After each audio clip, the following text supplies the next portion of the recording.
ಒಂದು ಐತಿಹಾಸಿಕ ತೀರ್ಮಾನವನ್ನ ನರೇಂದ್ರ ಮೋದಿಜಿಯವರ ನೇತೃತ್ವದ NDA ಸರ್ಕಾರ ತೀರ್ಮಾನವನ್ನ ಕೈಗೊಂಡಿದೆ. ಬಹಳ ದಶಕಗಳ ನಿರೀಕ್ಷೆ ಇದು. ಈ ದೇಶದಲ್ಲಿ ಎಲ್ಲರಿಗೂ ಸಹ ಒಂದೇ ಕಾನೂನು ಇರಬೇಕಾಗ್ತದೆ. ಇವತ್ತು ವಕ್ಫ್ ಹೆಸರು ಹೇಳ್ಕೊಂಡು ರೈತರ ಜಮೀನನ್ನು ಕೂಡ ಕಿತ್ಕೊಂಡಿರ್ತಕ್ಕಂಥ ಅನೇಕ ಉದಾಹರಣೆಗಳಿದೆ. ದೇವಸ್ಥಾನಗಳು ಮಠಮಾನ್ಯಗಳ ಜಮೀನನ್ನು ಕೂಡ ಕಿತ್ಕೊಂಡಿರ್ತಕ್ಕಂಥ ಅನೇಕ ಉದಾಹರಣೆಗಳು ನಮ್ಮ ರಾಜ್ಯದಲ್ಲೇ ಇದೆ.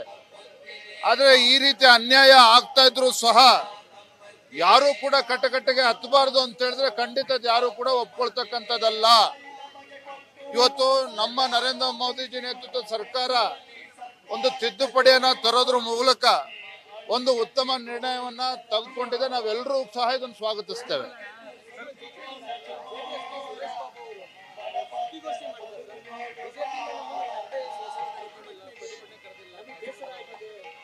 ನನಗೆ ಮಾಹಿತಿ ಇಲ್ಲ. ಆದ್ರೆ ಒಂದು ಈ ರೀತಿ ರಾಜ್ಯ ಸರ್ಕಾರದ ದುರ್ನಡತೆ ಏನಿದೆ, ಈ ರೀತಿ ಜನಸಾಮಾನ್ಯರ ಒಂದು ಬರೆ ಎಳಿತಕ್ಕಂಥ ಕೆಲಸ ಮಾಡಿದಾಗ ತತ್ಕ್ಷಣ ಸ್ಪಂದನೆ ಮಾಡಬೇಕಾಗಿರ್ತಕ್ಕಂಥದ್ದು ಒಂದು ವಿರೋಧ ಪಕ್ಷವಾಗಿ ನಮ್ಮ ಕರ್ತವ್ಯ ಇದೆ. ನಾನು ನಿನ್ನೆ ದಿನ ನಿಖಿಲ್ ಕುಮಾರಸ್ವಾಮಿ ಅವರ ಹೇಳಿಕೆಯನ್ನು ಕೂಡ ಗಮನಿಸಿದ್ದೇನೆ. ನಾವು ಸಹ ಈ ಬೆಲೆ ಏರಿಕೆ ವಿರುದ್ಧ ಹೋರಾಟದ ಬಗ್ಗೆ ನಾವು ಚರ್ಚೆ ಮಾಡ್ತಾ ಇದ್ದೇವೆ, ಒಂದು ಕಾರ್ಯತಂತ್ರ ರೂಪಿಸ್ತಾ ಇದ್ದೇವೆ ಅಂತ ಮಾತನ್ನ ನಿಖಿಲ್ ಕುಮಾರಸ್ವಾಮಿ ಅವರು ಕೂಡ ಹೇಳಿದ್ದಾರೆ.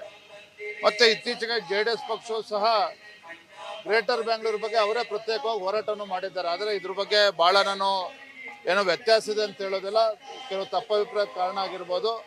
ನಮ್ಮ ಉದ್ದೇಶ ಈ ಒಂದು ಸರ್ಕಾರದ ವಿರುದ್ಧ ತತ್ಕ್ಷಣ ಸ್ಪಂದನೆ ಮಾಡಬೇಕಾದ್ರೆ ನಮ್ಮ ಕರ್ತವ್ಯ ಇದೆ. ಏನೇ ಸಣ್ಣ ಪುಟ್ಟ ಗೊಂದಲ ಇದ್ರು ಕೂಡ ನಾವು ಮಾತನಾಡಿ ಬಗೆಹರಿಸ್ತೇವೆ. ಏನ್ ಚರ್ಚೆ ಆಗಿರಲಿಲ್ಲ, ನಾವು ಕೂಡ ಚರ್ಚೆ ಮಾಡಿ ಸಮನ್ವಯ ಸಮಿತಿ ಮಾಡೋದು ಒಳ್ಳೆ ಸಲಹೆ ಕೊಟ್ಟಿದ್ದಾರೆ, ಸ್ವೀಕಾರ ಮಾಡ್ತೇವೆ. Thank you. ನ್ಯೂಸ್ ಫಸ್ಟ್ ನಿರ್ಭೀತಿಯಿಂದ ನಿಮ್ಮ ಪರವಾಗಿ.